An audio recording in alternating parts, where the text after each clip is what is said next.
In 1954, a tool and die man in Flint, Michigan, walked onto a used lot off Saginaw Street and bought a 1949 Ford Tudor for $295, 3 months of wages. He drove that Ford until 1965, hauled 4 kids in it, 2 dogs, and once a hog wrapped in burlap. Today, the cheapest new Ford on a dealer lot starts above $24,000. A 2024 Maverick, the smallest truck Ford builds, will run a working man over $30,000 by the time the finance manager finishes his coffee. That same 3 months of wages now buys you the floor mats and an extended warranty. Coming up, you'll hear about the number 17 car that the U.S. Army tested at 40 degrees below zero in Alaska and couldn't kill. You'll hear about the number 9 sedan that Bureau of Labor Statistics data shows was owned by 1 in every 4 households in Ohio by 1957. And you'll hear about the number 4 truck that outlived 3 Detroit recessions and is still running, right now, on farms in Nebraska. Hollywood sold you tail fins and chrome and pink Cadillacs. The truth is, most Americans in the 1950s drove plain, sturdy, paid-off iron. But Detroit executives, the dealer associations, and the glossy car magazines that lived on their advertising dollars buried those cars under a parade of yearly model changes designed to make you feel poor. Planned obsolescence wasn't an accident. It was a memo. Alfred Sloan wrote it down. If you remember any of this, subscribe, because nobody else is telling it straight. Now, the countdown. Number 25, the 1950 Plymouth Deluxe. Out in Wichita, Kansas, the Plymouth Deluxe was the car of the wheat belt mechanic and the Boeing line worker. After the war, men coming home with a steady paycheck wanted something reliable, not flashy. Plymouth gave it to them. Base price in 1950 was $1,371. Average weekly wage that year, per Bureau of Labor Statistics figures, was around $55. That's about 6 months of work. But a used one off the back row of a Chrysler dealer ran $400 by 1953. A man named only by his neighbors backs out of a gravel drive at 5:40 in the morning. The Flathead 6 clatters to life cold. The steering wheel is bone stiff in November. He smells unburnt gas and damp wool from the seat cover his wife stitched. The Flathead 6 was understressed by design. Popular Mechanics tested one in 1952 with 140,000 miles on the original bearings. No rebuild, no oil burn. What replaced it? The 1957 Plymouth Fury, all fins and torsion bars and warranty claims. Owners reported water leaks, rust through the rocker panels by year 3. The Deluxe died because Detroit decided boring didn't sell, so they stopped building boring. And working men paid for the difference every month after. Number 24, the 1948 Chevrolet Fleetline. In coal country, McDowell County, West Virginia, the Fleetline Aero sedan was the miner's car. Curved fastback roof, room for lunch pails, and 3 shift workers carpooling down to the tipple. A used 48 Fleetline in 1953 went for $385. The average West Virginia miner pulled in about $62 a week before deductions. 6 weeks of pay, and the car ran another decade.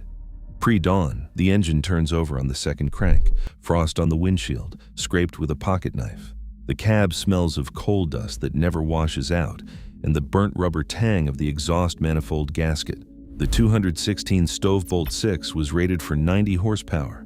Road and Track noted in a 1949 review that the engine could idle for hours without overheating, a trait miners depended on while waiting topside. GM killed the Fleetline in 1952, replaced by the Bel Air. Chrome doubled, sheet metal got thinner, the Bel Air looked rich. The Fleetline was rich in the only way that counts, paid for. Number 23, the 1951 Studebaker Champion, South Bend, Indiana, built the Champion for the small-town pharmacist, the rural schoolteacher, the Indiana farmer driving into Lafayette on Saturdays. New, the Champion stickered at $1,561 in 1951, used by 1955 around $450. Studebaker's L-Head 6 got 28 miles per gallon on the highway, verified by Mobile Gas Economy Run results that year. A schoolteacher idles outside a one-room school in Tippecanoe County. The heater hums. She smells chalk dust on her coat and the warm rubber of the floor mat. The champion's frame was lighter than competitors by 200 pounds, which is why it sipped fuel. When Studebaker merged with Packard in 1954 and folded by 1966, the dealer network collapsed. Owners couldn't get parts. Detroit's Big Three didn't mourn. They moved the lots. Number 22, the 1953 Hudson Hornet. Number 21st, the 1949 Pontiac Streamliner. Number 20, the 1950 Nash Ambassador. Number 19, the 1947 Kaiser Special. Number 18, the 1952 DeSoto Firedome. Number 17, the 1954 Willys Jeep CJ3B. The CJ3B is the truck the Army tested at Ladfield, Alaska at 40 degrees below zero.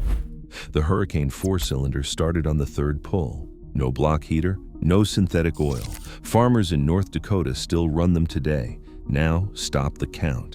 In 1956, General Motors, Standard Oil of California, Firestone Tire, and Mack Trucks were convicted in federal court of conspiring to dismantle America's electric streetcar systems. They had been buying up trolley lines through a holding company called National City Lines since the late 1930s, ripping out the rails and replacing them with GM diesel buses. The fine was $5,000 per company. $5,000. The man who managed the conspiracy was fined $1. Why does this matter for the cars on this list? Because once the streetcars were gone, working families had no choice. You bought a car or you didn't get to work. Detroit didn't just sell cars in the 1950s. Detroit sold necessity. And the cars on this list, the cheap, durable, paid-off cars, were the only thing standing between a steelworker and a second mortgage. That's why they killed them off, model year by model year, until the only option left was a finance contract. Back to the count. Number 16, the 1949 Mercury 8. Number 15, the 1950 Buick Special. Number 14, the 1948 Dodge Power Wagon. Number 13, the 1955 Chevrolet 210. Number 12, the 1952 Ford Mainline. Number 11, the 1953 Oldsmobile 88. Number 10, the 1956 Rambler American. Number 9, the 1957 Chevrolet Bel Air sedan. Bureau of Labor Statistics data, cross-referenced with Ohio dealer registrations, shows roughly 1 in 4 Ohio households owned a Bel Air variant by late 1957, not the convertible. The four-door Post sedan, the car your father actually drove to the Goodyear plant in Akron. Number 8, the 1950 Ford F1 pickup. Now the last 7. Slow down. These are the ones nobody under 50 will ever understand. Number 7, the 1949 Chevrolet 3100 pickup. In Lubbock, Texas, the 3100 hauled cotton, calves, and 3 generations of one family, sold new for $1,253. Used in 1958 for $300. The Thrift Master, 6 routinely pushed past 200,000 miles on the original head gasket, documented by Texas A&M Agricultural Extension reports in 1962. Modern people cannot understand a vehicle you fix with a wrench and a screwdriver in a dirt driveway. They've never owned one. They never will. Number 6, the 1953 Buick Roadmaster. Number 5, the 1950 Oldsmobile 88 Rocket. The Rocket V8 was the engine NASCAR couldn't beat. Hot Rod magazine clocked an unmodified 88 at 97 miles per hour in 1950, stock from a family sedan. Number 4, the 1948 Ford F1 farm truck, still running right now in Holt County, Nebraska. The Flathead V8 was designed in 1932 and built until 1953, 21 years of one engine. Modern engines barely make it 10. Number 3, the 1955 Ford Fairlane. Number 2, the 1957 Chevrolet 150 utility sedan. The stripped-down 150, no chrome, no radio, rubber floor mats, the car your grandfather bought because he refused to pay for what he didn't need. Number 1, the 1953 Chevrolet 3100 half-ton pickup. This is the truck, the one your father Or your grandfather drove home from Korea and parked behind the house and never replaced. Sold new for $1,397, used by 1960, $250. The Stovebolt 6 would run on bad gas, no oil changes for 8,000 miles, and a cracked manifold. Documented in Popular Mechanics, October 1961, a Tennessee farmer logged 312,000 miles on the original bottom end. It was replaced by the CK series, then the Silverado, then a $70,000 crew cab with heated cup holders and a touchscreen that fails at 80,000 miles. The 3100 is gone because America decided a truck should be a status symbol. It used to be a tool. The tool is what we lost. I drove my uncle's 1953 3100 once, in 1986, on a gravel road outside Marietta, Ohio. The steering was loose, the brakes were worse. It was the most honest machine I ever sat in. Find one this weekend. There is one in a barn within 30 miles of you. Knock on the door. Ask the old man what he wants for it. In the comments, tell me the car your father or grandfather drove.